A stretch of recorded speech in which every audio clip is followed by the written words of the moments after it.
Okay, what do we have here? Whatever it is, it costs $10 to ship.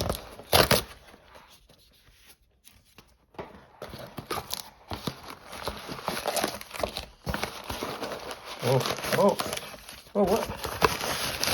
2 knives. That's exciting. I'm trying to think of which one this was. I know I just worked out a deal on 2 knives, but I can't remember what they were. Let's see what we got.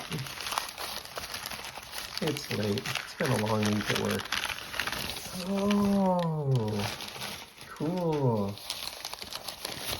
That's right. So this store is selling like new old stock Victorinox, and yeah, I jumped on it. This is super cool actually. So my first knife was a Victorinox Rucksack, which they don't make anymore, and it had a liner lock. And so I got one of those, and then I'm kind of into collecting knives like that knife. So there's a Hercules, which is the liner lock, massive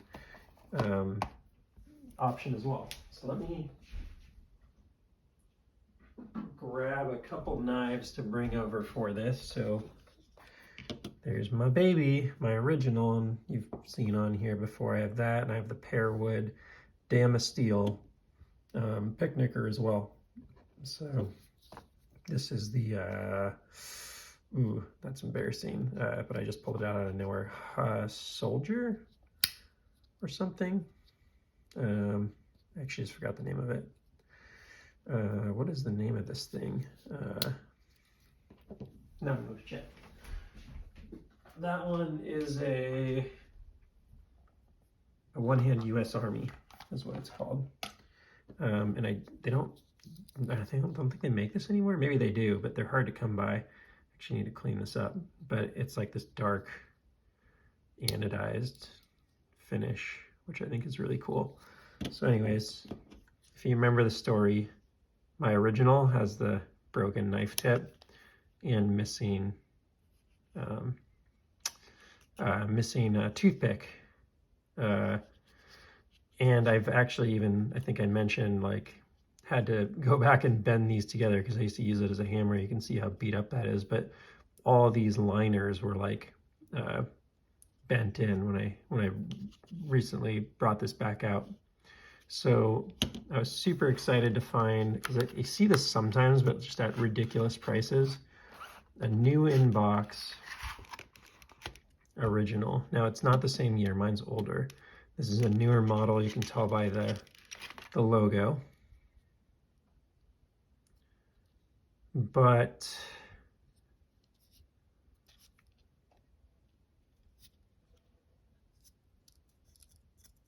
yeah, still has the liner lock. You know, later on they ended up having these, scale lock or side lock. Later on they had liner lock, like this one, where the lock is here in the liner. So yeah, just take a look at it.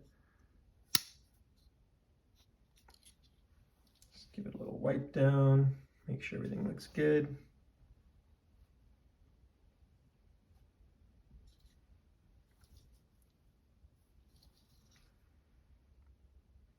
Looks good there. Looks pretty good there. I think this one's good. Rucksack, for those of you who don't remember or don't know, is going to be a corkscrew knife.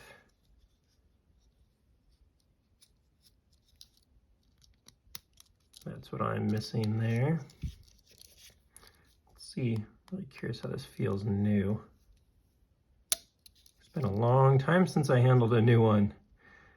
How long ago did I get this? Must have been, it's probably over 30 years ago, but I'm not 100% sure. I'd have to go back. I'm pretty sure it's over 30 years ago. At least, yeah, it's at least 30 years. So the usual dual tool that you get in pretty much all of them, and then the saw.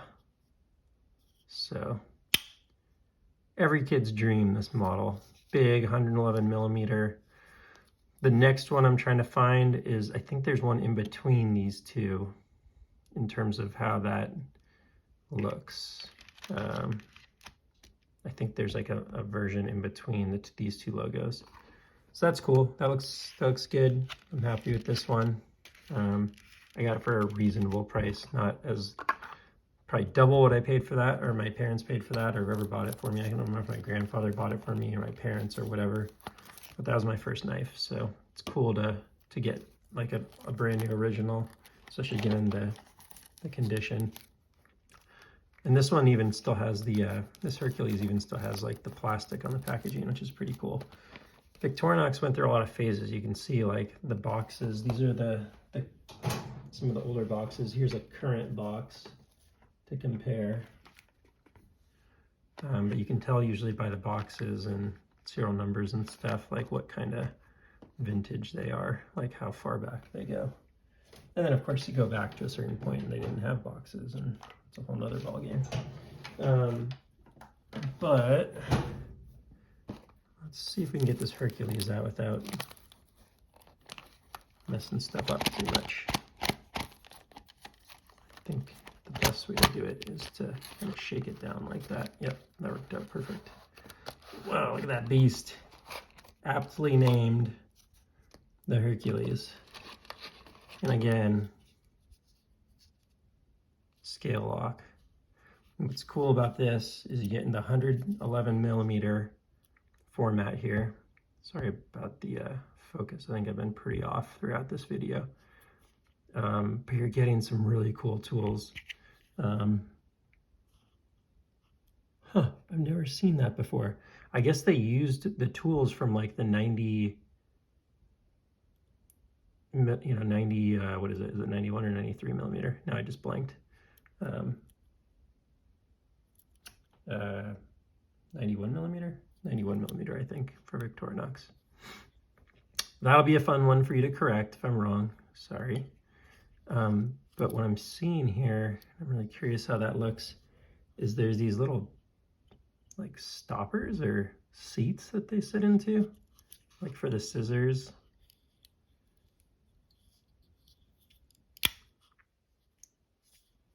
Let's see, there's a saw here still, just like on my rucksack, which is really cool. You get the scissors, the saw. Those two don't have a liner in between them, by the way, which is interesting. There's only a few instances where they do that with no liner in between tools. And then you've got a, oh, I see how you get it out of there. The pliers, which is just a super cool tool. Like, I don't carry a pliers. I think it's a bit of a heavy tool to try and carry, and it's not, for me, something I need a lot, but I think it's a super cool tool, just thinking about it technically, what they did to make that work. And then you have the liner lock, long blade there, all by itself in this liner. The liners on this feel like look wider than I'm used to seeing. I guess they're the same. Maybe I'm just unaware, and on these guys they're thinner. Maybe they're the same. Yeah, the liner is thinner on the 91 and on the 111. That's interesting. I never realized that. And yet, that's how my knife was my whole life. Huh. Interesting. The things we notice when we don't read enough and try and realize the whole world for ourselves. So yeah, really cool. Super excited to have these two in the collection. It's I'm going very slowly on the Victorinox expansion right now. I'm not rushing stuff at all. It is something that's been around for a long time. There's a lot of history here, and most of what I'm collecting is older, so it's fun to just be patient. I'm mostly finding them on eBay, but I've just joined a couple forums to see if there's some luck on some of those, and just continuing to learn and enjoy. This is such an interesting knife segment to me, like obviously where I started, but also the history and the approach. There's a lot of engineering and just coolness. that goes into it. So really excited about these two finds. Cool seller on eBay that had a couple new old stock. You know, you just come across those once in a while, and they have a few models that are brand new in box from 10, 20, 30 years ago in some cases, and you're just like, how did this happen? So it's cool when you can come across them. So that's it for now, but that's a cool little find, little barn find there. I'm excited to have these two in the collection. So I hope you enjoyed. Please like and subscribe, and we will see you on the next one. Take care.